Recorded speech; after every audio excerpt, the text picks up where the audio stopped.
저는 경북 예천에 있는 그 조그마한 교회에서 사역을 하고 있는 목사입니다. 경북 도청에 가보셨는지 잘 모르겠습니다만은 도청이 생겨나고 이제 도시가 만들어지면서 제가 그곳에 6년 전에 개척을 하고 거기에서 지금 사역을 감당하고 있습니다. 과거를 자랑하는 것만큼 어리석은 일이 없습니다만은 코로나가 오기 전까지만 해서도 저희가 교회를 설립하고 2년차가 되어질 때에 교인 수가 60명이 넘는 그런 교회로 성장을 했습니다. 그다음 코로나 직전까지만 해서도 교회 확장을 위해서 장소를 알아보고 어디로 옮겨가면 좋을까 이런 고민을 하던 그런 교회였는데, 다 아시다시피 코로나19가 전 세계를 덮고 지나가면서 저희 교회 또한 직격탄을 맞았습니다. 지금 현재 오늘 예배 드리고 올 때에 한 30명에서 40명 정도 이렇게 예배를 드리고 왔는데요, 한 20명 정도가 각자 좋은 길로 떠나갔습니다. 하나님께서 또한 교회 가운데 은혜를 베풀어 주셔서 이렇게 귀한 사역과 사명을 감당하고 있는 가운데에 이 대상교회에서 저를 초청하여 주셔가지고 우리 사여전도의 헌신 예배를 섬길 수 있도록 이 자리를 허락해 주신 담임 목사님과 또한 우리 장로님들 그리고 사여전도의 회원 여러분들께 감사의 마음을 전합니다. 서론은 여기까지 하고 본론으로 들어가겠습니다. 오늘 주신 말씀을 우리가 자세히 보면 신명기 말씀 가운데에 그 핵심이라고 말할 수 있는 네가 오늘 명하는 모든 명령을 너희는 지켜 행하라 라고 하는 말씀으로 본문을 시작하고 있습니다. 신명기 말씀은 모세가 광야 40년을 지나고 온 이스라엘 백성들에게 이제 약속의 땅 가나안에 들어가서 너희가 어떻게 살아야 되는지에 대한 설교 이야기가 바로 이 신명기 말씀입니다. 그래서 1장과 2장과 3장에서는 과거에 40년 동안 어떤 일이 있었는지에 대해서 짧게 거론하면서 4장부터 시작해서는 하나님에 대하여서 우리가 잘 알고 있는 것처럼 신명기 5장에서는 10계명을 다시 말하면서 하나님에 대해서 알도록 요구하고 있습니다.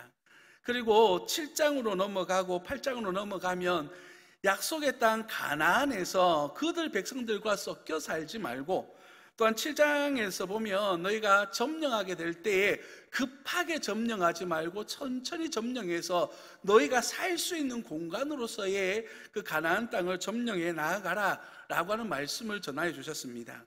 그리고 오늘 본 말씀이 시작되어지는데요, 그 말씀 또한 이렇게 시작되어지게 됩니다. 너희는 지켜 행하라 라고 말씀합니다. 무엇을요? 하나님의 모든 말씀을, 그 명령을. 그 이유에 대해서 설명하기를 그리하면 너희가 살고 번성하고 여호와께서 너희의 조상들에게 맹세하신 땅에 들어가서 그것을 차지하기 때문이다 라고 말씀하십니다. 이 본문 말씀을 우리가 읽을 때 이렇게 읽혀집니다. 너희가 하나님의 말씀을 지키면 여기 있는 가나안 땅을 선물로 줄게, 이렇게 읽어질 수가 있어요. 그런데 본문을 그렇게 읽으면 잘못 읽으신 겁니다. 왜냐하면 여러분이 쉽게 한번 생각해 보겠습니다. 우리가 구원 얻은 것은 여러분의 노력이나 여러분의 헌신을 통하여서 구원을 얻었습니까? 아니면 하나님의 선물입니까? 아멘입니다. 하나님의 선물입니다. 약속의 땅 가나안 또한 하나님께서 주신 선물입니다. 그래서 이스라엘 백성들로 하여금 40년의 시간 동안에 훈련을 하셨다라고 2절과 3절에서 이야기합니다. 내 하나님 여호와께서 이 40년 동안에 라고 말하죠. 그러면서 3절에 보시면 너를 낮추시며 너를 줄이게 하시며 라고 말씀하시면서 40년 동안 준비하셨던 그 백성에게 약속의 땅 가나안을 선물로 주셨어요. 그러면 순종하라고 하는 말씀의 의미는 과연 무엇일까? 그것은 이제 약속의 땅 가나안에 들어가서 하나님 백성다운 삶을 살기 위한 순종이 반드시 필요하다라고 하는 말씀을 지금 하고 있는 겁니다.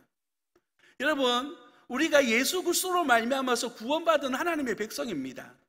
그러면 구원받은 것으로 우리가 끝난 것일까요? 아니죠. 이제 구원받은 백성으로서의 삶이 우리에게 주어지고 있는 겁니다. 어떻게 살 것인가? 오늘 사회요전도회가 헌신 예배로 하나님의 영광을 올려드리게 되는데 그 목적이 이와 같습니다. 하나님께서 주의 몸된 교회를 허락하시고 이곳에서 전도회를 구성하게 하시고 그 전도회 가운데에서 함께 동역하여서 주님의 선한 일을 하게 하신 이유가 무엇일까요? 친목하고 교제하라고요? 그러면 세상 사람들하고 별반 다를 게 없죠. 그냥 모여서 등산하고 말지, 같이 여행 가고 말지, 굳이 교회까지 모여서 찬송하고 기도하는 이유가 무엇입니까? 이것은 바로 주님께서 부르심의 이유와 목적을 이루기 위한 우리의 선한 싸움이 시작되어지기 때문입니다. 이스라엘 백성들에게 허락되어진 가나안 땅은 도착하기만 하면 공터처럼 열려있는 그러한 땅이 아니었습니다. 그 땅을 차지하기 위해서는 전쟁을 치러야 됐고 피를 흘려야 됐고 이곳에서 살기 위해서는 가나안 땅에 살고 있는 7 족속을 진멸, 완전히 죽여버리고 태워버리고 하나님 앞에 올려드려야 될 그러한 거룩한 영적 전쟁을 치르면서 차지해야 될 그러한 수고로움의 땅입니다. 예수 믿는 것도 이와 동일합니다. 그저 내가 구원받았으니까 눈으로 끝나는 것이 아니라 구원받은 백성으로서 이 땅에서 하나님 나라를 어떻게 누리며 살 것인가에 대한 각오와 다짐과 헌신으로 우리가 살아가는 것이에요. 저희 집에 자녀가 2명이 있습니다. 그 중에 막내가 지금 중학교 2학년짜리 남학생인데 몇 년 전에 저를 찾아와서 부탁을 하는 겁니다. 그 당시에 유행했던 닌텐도 위라고 하는 요만한 장난감 게임기가 있었습니다. 근데 굉장히 비쌌어요. 제 기억에 한 40만 원 정도 했던 것 같은데 이거를 사달라는 겁니다. 그러면서 자기가 사주기만 하면 계속 갚겠다는 거예요. 돈을 갚겠다는 겁니다. 그래, 네가 지금까지 얼마 모았냐? 그러니까 뭐 몇만 원 모아놨다는 거예요. 그거 주면서 아버지가 사주기만 하면 내가 갚아 나갈게. 몇 번은 받은 기억이 있습니다. 그 뒤로는 못 받았는데 일단은 그것을 사서 우리 자녀에게 선물로 줬어요. 그리고 난 다음에 얼마 지나지 않아서 우리 여동생의 그 자녀들, 그러니까 이게 고종사촌이라고 해야 됩니까? 이 사촌들이 자기 집에는 이 게임기가 없으니까 좀 빌려달라고 하는 전화를 받았습니다. 우리 집은 예천에 있고 그 자녀들은 부산에 있어서 이 몇 주 동안 보내고 길게는 한 달, 어쩌면 보내고 난 다음에 없어질 수도 있는 그런 상황 속에 있는 거예요. 그래서 당연하게 안 되겠지라고 생각하고 우리 아들한테 물어보고 이야기해 줄게 하고 아들한테 물어봤어요. 그래, 사촌들이 이 장난감을 빌려달라고 하는데 어떻게 했으면 좋겠냐 하니까 하는 말이 빌려주랍니다. 굉장히 화가 났습니다. 제가 그거 사주기 위해서 저도 나름대로 돈도 없는데 카드까지 긁어가면서 이제 몇 주 동안 그 친구가 우리 아들이 사달라고 했을 때는 정말 간절한 마음으로 사달라고 했는데 막상 사주고 나니까 소중함을 모르고 이것을 간직할 줄도 모르고 활용할 줄도 모르는 거예요. 그 모습을 보니까 아버지 된 마음으로 잘못 사줬구나라는 생각이 막 들기 시작하는 겁니다. 여러분, 오늘 1절에서 말하고자 하는 너희는 지켜 행하라 라고 말씀하시는 이 순종의 의미는 이와 마찬가지입니다. 하나님께서 우리를 구원하시기 위하여 그 아들 예수 그리스도를 이 땅에 보내주시고 십자가에 희생시키셔서 우리를 구원하여 주셨는데 이 땅을 살아가고 있는 우리의 삶의 가치가 구원받은 것으로만 끝내고 그 가치를 드러내지 못한 삶을 살고 있다면 하나님 마음은 어떨까요? 본문을 계속 보게 되면 이렇게 이야기합니다. 2절 말씀을 보시면요, 내 하나님 여호와께서 이 40년 동안에 내게 광야길을 걷게 하신 것을 기억하라. 이는 너를 낮추시며 너를 시험하사 내 마음이 어떠한지 그 명령을 지키는지 지키지 않는지 알려 하심이라 라고 말하고 있습니다. 광야의 시간들을 통하여서 하나님을 정말 사랑하고 있는지를 알기를 원하신다고 말씀하고 계세요. 그러면서 3절에 말씀하시는 말씀은요, 우리가 많이 들어봤던 말씀입니다.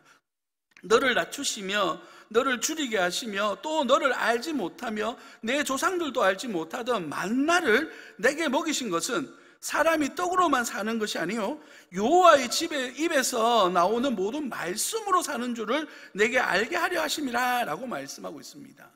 여러분, 사람이 떡으로만 사는 것이 아니랍니다. 하나님께서 만나를 주신 이유가 무엇일까요? 만나를 주신 이유는 배고프니까 이거 먹고 살아라고 주셨다라고 이해하시면 안 돼요. 광야라고 하는 곳이 어떤 곳입니까? 아무것도 없는 곳입니다. 지금까지 내가 알아왔던 모든 가치들이 통하지 않는 장소가 광야입니다. 저는 광야를 가본 적이 없어서 광야의 느낌에 대해서 설명하기 힘들지만 지금 같은 여름이라고 한번 생각해 보세요. 너무너무 더워요. 그런데 마실 물도 없습니다. 그런데요, 먹을 음식도 없어요. 햇볕을 가려줄 만한 그림자도 하나 없습니다. 이곳에서 40년 동안 살아가야 되는데 하나님께서 만나를 주셔요. 배고프다라고 말하니까 만나를 주시고, 고기 먹고 싶어요 하니까 메추라기를 보내주십니다. 목말라요 하니까 바위에서 물이 생수가 흘러나옵니다. 누가 주셨죠? 하나님이 주신 거예요. 광야에서의 이 만나의 목적은 누구를 바라보기를 원하심이라고요? 하나님만 바라보는 거예요. 내가 지금까지 알아왔던 가치, 내가 알아왔던 모든 환경, 내가 지금 믿고 따라왔던 모든 가치관, 그거 내려놓고 오직 하나님만을 바라봐라 라고 하시는 주님의 부르심에 대한 이야기라고요. 예수님께서 40일 동안 금식하시고 줄이셨습니다. 마귀가 예수님을 찾아와서 이 돌덩이가 떡덩이가 되게 해서 먹어라 라고 말했어요. 예수님이 뭐라고 말씀하셨죠? 오늘 본문 말씀처럼 이렇게 말씀하십니다. 사람이 떡으로만 사는 것이 아니요 여호와의 입에서 나오는 모든 말씀으로 사는 것이다 라고 말합니다. 여러분, 이 말씀이 예수님께서 왜 하셨는지를 잘 이해해 보십시오. 예수님의 능력이 없어서요? 아니죠. 떡을 충분히 만들 수도 있었습니다. 그러나 예수님께서 이 말씀으로 거절하신 이유는, 예수님이 이 땅에 오신 이유와 목적이 무엇입니까? 우리를 구원하시기 위함. 다른 말로 표현해 보면 하나님께서 이 땅 가운데서 이루시고자 하시는 하나님 나라 계획을 몸소 이루시기 위해서 이 땅에 오신 거예요. 내 행복, 내 즐거움, 내 가치를 드러내는 게 목적이 아니라 나를 보내신 아버지 하나님의 목적을 이루는 것이 우리 예수님의 목적이기 때문에 돌이 떡덩이가 되게 하는 것을 거절하시는 겁니다. 다른 말로 표현해 볼까요? 예수님은 떡 자체에 관심이 있는 것이 아니라 떡을 주시는 하나님 앞에 관심이 있는 겁니다. 우리는요, 언제부터인가 하나님이 주시는 그 선물에 대한 관심을 가지고 있어요. 하나님, 내게 이것 주세요. 하나님, 나에게 이것 주세요.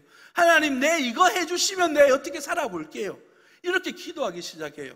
예수님께서 먼저 그의 나라와 의를 구하라, 그래야만 이 모든 것을 너에게 더해 주시겠다라고 약속하셨음에도 불구하고 우리는 자꾸 찾는 것이, 구하는 것이 내 것을 찾기를 원하고 내가 행복해 할 만한 것, 내가 기분 좋을 만한 것을 찾기 시작한다고요.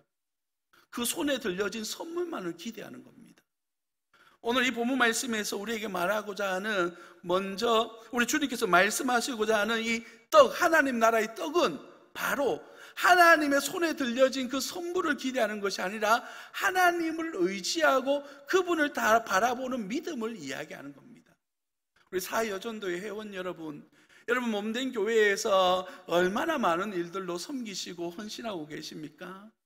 그 모든 일들이 하나님의 영광을 드러내는 은혜가 있기를 예수님 이름으로 축복합니다. 나의 행복을 위한 헌신이 아니라 하나님 나라의 영광을 위한 헌신이 되어지기를 예수님 이름으로 축복합니다. 말씀드렸던 것처럼 저희 교회가 이제 한 2년 정도 지나가니까 막 많이 부흥했습니다. 그러다가 코로나가 터지니까 저희 가정에 열심히 나오던 저희 교회 떠난 가정이 한 6가정 정도 돼요. 그 나가니까 마음의 상처를 입었습니다. 목사 입장에서. 정말 열심히 한번 해보려고 제가 대구에서 사역했었거든요. 대구에서 헌신하다가 저기 예천이라고 하는 정말 처음 가본 곳이었습니다. 거기에서 교회를 설립을 하고 예배를 드리기 시작했는데 한참 잘하려고 하는데 코로나가 딱 터졌습니다. 정말 마음의 상처가 생겨요. 하나님 앞에 기도했습니다. 그리고 한 3년이 지나서 이제 원래 새롭게 이제 코로나도 어느 정도 종료가 되고 하니까 다시 한번 해봐야지라고 막 이렇게 헌신하고 있는데, 아시는 분은 아시겠지만 우리 교회 수도가 터져버렸습니다. 교회 수도가 터져가지고 피해가 굉장히 많습니다. 지금 현재 아직 수습이 안 될 정도로 꽤 많은 그 사고가 났습니다. 그래서 저희가 7층인데 옆칸에 있는 체육관 시설을 다 적셔놓았고 6층에 있는 그 체육관부터 해서 학원까지 세 동을 다 이렇게 적셔놓았습니다. 지금 이제 코로나 그 장마철이 끝나면 공사가 들어가게 되는데 얼마나 보상을 해줘야 될지 지금 걱정이 태산 같습니다. 처음에 그 일들을 딱 당하고 전화를 받았어요. 교회에서 전화가 왔는데 그 관리소장님이 목사님 물이 샜어요. 교회 좀 오세요. 얘가 갔는데 가보니까 저희 교회에 발목까지 물이 첨벙첨벙거리는 겁니다. 정말 말로 표현할 수가 없겠더라고요. 며칠 지나고 수습하는 과정 가운데 하나님 앞에 기도하는 것은, 하나님 왜 우리에게 뭐 하려고 하는데 왜 우리에게 이렇게 어려움을 주십니까? 이렇게 기도하게 되더라고요. 더 감사한 것은 무엇이냐면 이 일들을 경험하고 있는 우리 성도님들이 그날 물 다 퍼내기 위해서 교인 한 10명 정도가 와서요, 낮에 일하시는 분이 몸도 안 좋으신 분이 와서 낮에 계속 퍼내시고 같이 성도들과 함께 해서 그 수습해 나아가는 과정 속에서 시험 든 분이 한 분도 안 계시다는 거예요. 목사가 제일 걱정했던 거는 이거 어떻게 수습할까 보다 이들 때문에 시험 드는 분이 성도가 계시면 어떡하나라고 하는 걱정이었어요. 그런데도 불구하고 우리 성도님들 지금까지 얼마나 잘 은혜롭게 잘 견뎌내시고 잘 헌신하고 계시는지. 또한 감사하는 것은 최근에 몇 주 동안에 처음 보는 얼굴들이 보여지기 시작하더라고요. 그러니까 새로운 성도들이 오기 시작하는 겁니다. 하나님 앞에 얼마나 감사한지. 문제는 문제 속에 그냥 그것 담아두고 하나님 앞에 기도하면서 내가 또한 교회가 해야 될 일이 무엇일까에 대한 고민을 가지고 우리가 헌신해서 나아가게 될 때에 하나님께서 은혜를 베풀어 주심을 보게 되는 겁니다. 6절 말씀에서 이렇게 이야기하고 있습니다. 내 하나님 여호와의 명령을 지켜 그의 길을 따라가며 그를 경외할지니라 라고 말하고 있습니다. 내 하나님 여호와의 명령을 지켜라, 그리고 그의 길을 따라가라 라고 말하고 있습니다. 그의 길을 따라간다는 말이 무엇일까요? 내 마음 속에, 내 삶 속에 하나님을 담고 그 하나님을 드러내는 삶을 살아가라 라고 말합니다. 그래서 6절에서는 그걸 경외한다는 표현을 써요. 경외한다는 것은 내가 너무 존경하고 너무 사랑하고 너무 귀하기 때문에 두렵고 떨리는 마음으로 귀하게 여기는 거예요. 우리 하나님을. 그래서 그를 섬기며 살아가는 겁니다. 사랑하는 성도 여러분, 이러한 삶을 살아가는 이들에게 주어진 하나님의 복에 대해서 7절 이후로부터 이야기하고 있습니다. 특별히 9절 말씀에 보면 이렇게 이야기하는데요, 네가 먹을 것에 모자람이 없고 내게 아무 부족함이 없는 땅이며 라고 말합니다. 여러분, 약속의 땅 가나안의 선물은 이스라엘 백성들이 직접 농사 지어서 얻은 땅이 아닙니다. 각자 개간해서 얻은 땅이 아니에요. 이 앞쪽에 6장, 7장에 보면 그들이 짓지 않은 땅과 세우지 아니하는 집에서 살게 될 것이다 그렇게 말해요. 바로 하나님의 선물 안에서 거하게 될 것이다 라고 말씀하시거든요. 그것을 어떻게 표현하냐 하면 10절로 보시면 이렇게 이야기합니다. 내가 먹어서 배부르고 내 하나님 여호와께서 옥토를 내게 주셨으므로 말미암아 그를 찬송하라 라고 말합니다.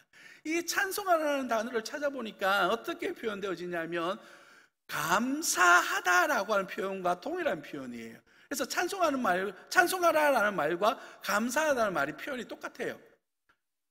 이 말은 내가 하나님을 따라가고 하나님의 말씀에 순종하고 하나님을 기쁘시게 하는 삶을 살게 될 때에 하나님께서 우리에게 주어지는 하나님의 복이 있다고 말합니다. 그리고 그 복을 누리며 살아가는 우리들은 자연스럽게 하나님 앞에 감사하고 찬송하는 삶을 살게 된다라고 말해요. 여러분, 이 관계를 오해하시면 안 돼요. 시작할 때 그렇게 강조했던 것처럼 인과관계가 우리가 이렇게 살기 때문에 우리에게 주어지는 것이 아니고요, 우리가 헌신했기 때문에, 순종했기 때문에 주시는 선물의 개념이 아니고요, 우리가 하나님으로부터 선물을 먼저 받았기 때문에 여기에 대해서 우리가 하나님 앞에 감사하고 찬양하는 삶을 살게 되면 하나님께서 그 위에 풍성함으로 더해 주신다는 약속이에요. 이걸 반대로 받아들이면 안 돼요. 내가 무엇을 해서 하나님의 은혜를 받아야지가 아니고, 우리가 하나님의 은혜를 받은 바 이것으로 순종하며 살아가는 과정 속에 부어주시는 하나님의 풍성함을 누린다는 것을 이야기합니다. 그래서 본문이 말하고 있는 그를 찬송한다는 의미는 내가 이것을 감격하여 누리며 살다 보니까 감사할 수밖에 없는 거예요. 감사하는 제목들을 찾을 수밖에 없고 감사하는 삶을 살 수밖에 없는 겁니다. 앞서 말씀드린 것처럼 저 개인적으로 교회만 생각해 보면 정말 가슴이 메어옵니다. 제가 시험 들었을 때는요, 교회 그만둬야 되나 이런 생각까지 들었어요. 그런데 하나님 앞에 기도하면서 다시 회복하면서 기도해 보니까 하나님께서 주시는 마음은 뭐냐면, 네가 지금 처음에 시작할 때 그 마음, 네가 뭐 가지고 시작한 게 뭐가 있냐, 하나님께서 제게 어떤 마음으로 개척을 하게 하셨냐 하면, 야, 네가 뭐 할 생각하지 말고 하나님께서 하라고 하는 만큼만 해, 이 마음으로 개척을 시작했어요. 그래서 정말 아무도 모르는 곳에 처음 이제 그곳에 가서 개척을 시작하는데 성도도 아무도 없었습니다. 저하고 우리 가족이 개척을 시작했거든요. 하나님 앞에 그렇게 기도했습니다. 하나님, 건물 짓다가 돈이 떨어지면 하나님께서 여기까지란 뜻으로 알고 여기까지만 하겠습니다. 그렇게 기도하고 시작했는데 첫날 첫 예배 드리는데 어떤 청년 한 명이 와서 예배를 드리는 거예요. 얼마나 감사한지를 어디서 오셨어요 하니까 울산에서 왔답니다. 울산에서 친구 집에 놀러 왔다가 교회 건물 보고 들어왔대요. 그래서 그렇게 첫 예배를 하나님께서 위로하시더라고요. 오후 예배 드리는데 어떤 집사님이 예배 다 끝날 때쯤에 오셔가 앉아 계셨어요. 그리고 예배 끝나고 난 다음에 목사님 상담 좀 하고 싶어요. 그래서 그분을 상담했는데 그분이 우리 교회 1호 집사님이세요. 그 집사님이 오후 예배부터 오기 시작하셔가지고 수요 예배 오시고 주일 예배 오시면서 그분이 전도해가지고 한 20명 가까이 됐어요. 지금도 얼마나 열심히 잘 섬기시는지 몰라요. 여러분, 하나님께서 그렇게 위로해 주시더라고요. 그렇게 해서 하나님 앞에 내가 처음에 은혜 받았던 걸 잊어버리고 내가 처음부터 뭔가 가지고 있던 것처럼 착각하니까 그 욕심에 이끌려서 시험 들기 시작하더라고요. 성도 여러분, 내가 하나님과의 관계를 온전히 깨닫게 되고 내가 지금 누리고 있는 것이 하나님의 선물이라고 하는 사실을 인정하고 하나님 앞에 감사하며 영광 올려드리게 될 때 하나님께서 내게 더 크신 은혜로 채워주시는 겁니다. 이것으로 내가 능력으로 살아가는 것이에요. 말씀을 마무리할까 합니다. 사랑하는 성도 여러분, 그리고 사회전도회 여러분, 주님의 몸된 교회 안에서 여러분의 역할이 있습니다. 헌신된 삶을 살아가시기를 예수님 이름으로 축복합니다. 그런데요, 그 헌신이 여러분의 만족을 위한 헌신이 아니라 우리 주님께서 주시는 은혜에 대한 감사로 헌신하시기를 예수님 이름으로 축복합니다. 자랑할 거리가 아니고요, 오히려 감사할 거리고요. 교회가 기도하는 마음으로 여러분에게 무언가를 맡겨주셨다면 이거는 하나님 앞에 감사하고 감사하면서 순종해야 될 여러분의 몫인 줄 알고 우리 주님 앞에 온전히 충성할 수 있는 복된 백성 되시기를 예수님 이름으로 축복합니다.